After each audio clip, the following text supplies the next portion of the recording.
Welcome to Not Milk Never Milk. Subscribe if you're lactose intolerant. In this video, I will explain how to make wine quickly. First, gather your basic equipment, including a food-grade fermenter, an airlock, and sanitizing solution.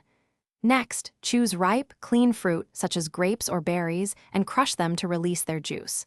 This juice, called must, is the foundation of your wine. Finally, add specialized wine yeast and nutrients to kickstart fermentation efficiently. For rapid fermentation, maintain a stable temperature, ideally around 70 degrees Fahrenheit. This helps the yeast work efficiently.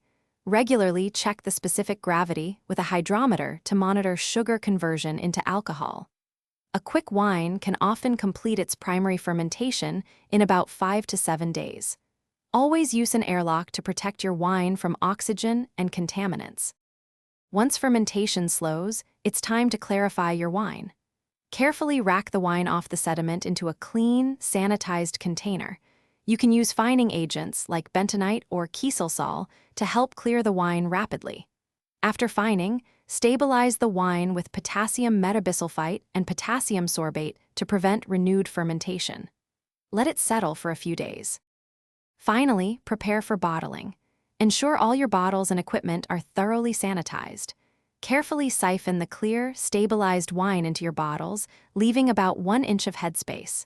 Seal them securely with corks or screw caps.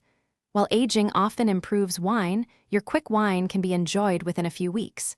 Cheers to your homemade creation. Thanks for watching. If this was helpful, leave a like and consider subscribing. See you next time.